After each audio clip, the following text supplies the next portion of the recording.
Dear Uge, ang hirap po maging maganda.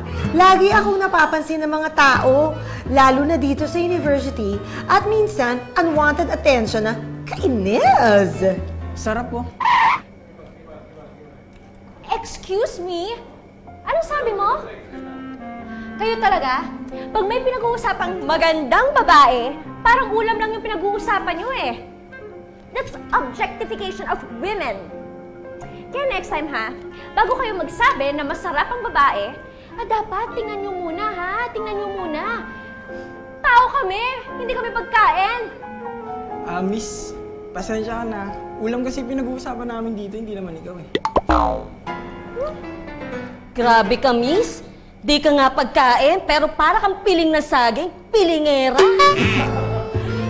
Kunwari pa kayo. Dear Uge, ako naman sobrang hirap sa pagiging gwapo.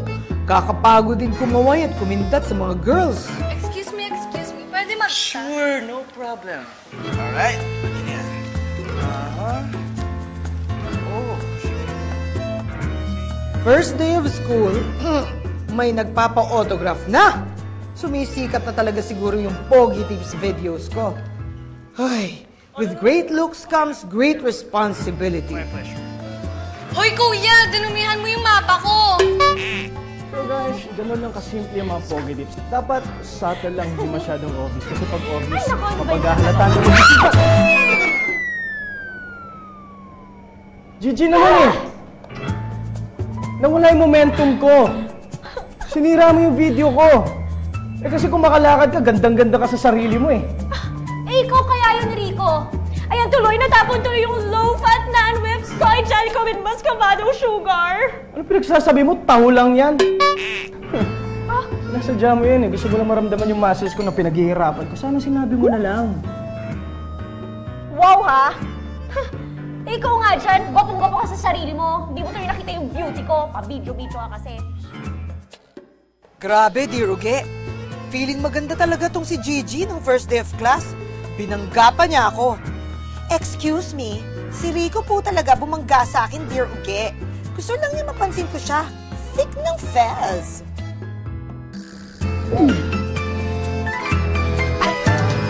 Mamaya na si Rico, please. Ako muna magkukwento. Ladies first, di ba? Ako po si Gigi Escobar. At ito ang journey ko to find true love. Char! Okay! So, yun yung foundation. Siyempre, ang next dapat may contour. So, remember ha, kahit wild o demure, kailangan ng contour.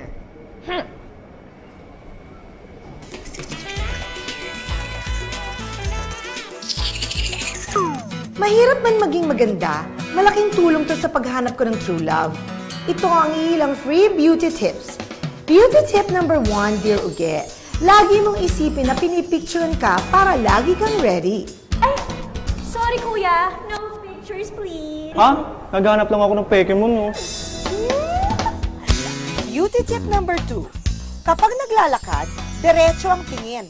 Chin up, at bago lumiko, mag-isip ka muna. At beauty tip number 3. Huwag sayangin ang OOTD. Picturean at i-share ang inyong outfit of the day. Kuya!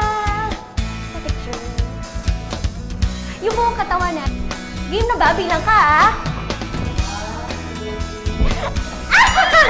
Ay! Ay! Naku! Sorry. Natamaan ka tuloy nung kamay ko na. Bagong manicure. Okay lang. Walang problema. Dahil sa aking pagpapapicture ng OOTD ko, nakilala ko si James Villamayor, ang pinakagwapong lalaki sa balat ng university namin. At dahil gwapo siya at maganda ako, syempre, bagay na bagay kami. Okay lang yan, ha? Mauna na rin ako kasi huli na ako sa klase ko, eh. Teka, alam mo ba kung saan yung room 110? Teka lang, room 110 ka din? Kasaysayan to rin yung class mo? Classmates tayo. Talaga? Halika Ayos. na, oo, dyan yun. Ito na ang simula na kasaysayan natin. Oh, Dear Uge, ako naman.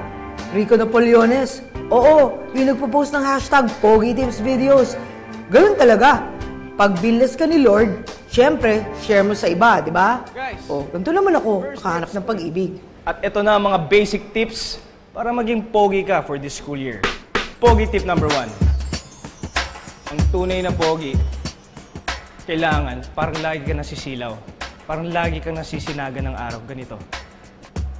At habang ginagawa mo yan, kailangan may iniisip kang problema. Para mysterious. Well, ganoon naman talaga. Mahirap maging gwapo. Pogi tip number 2. Tunay na pogi, nangangati lagi ang ilong. At pagkatapos mong kamutin yung ilong mo, ngingiti ka.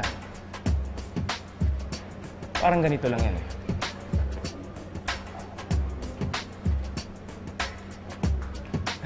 Kuha nyo ba?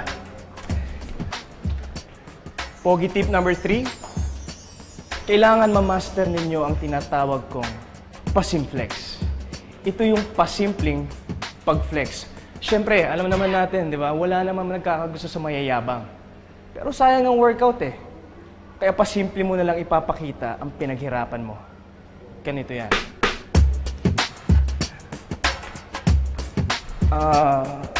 Miss, excuse me lang ha. Ang init, no? Ang init, no?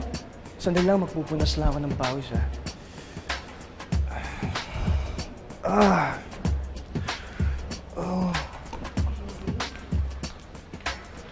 So nakita nyo na guys, hindi nila ako kinaya. Ayan ang mga pogi tips na kailangan ninyong tandaan for this school year at magiging gwapo kayo for this school year. At doon ko nakilala si Catherine Del Rio, ang pinakamagandang babae sa universidad namin. At alam ko nagkunwari lang siyang nawawala para makausap ako. Hi. Excuse me, alam mo po kung saan yung room 110? Kasi kanina pa ako nawawala. Bago lang kasi ako eh, so... Ako rin eh. Lost in your eyes. Kuya naman eh. Room 110, kasaysayan 2. Magkaklase tayo. Pero sigurado ka bang same class tayo kasi yung kagandahan mo, ibang klase eh.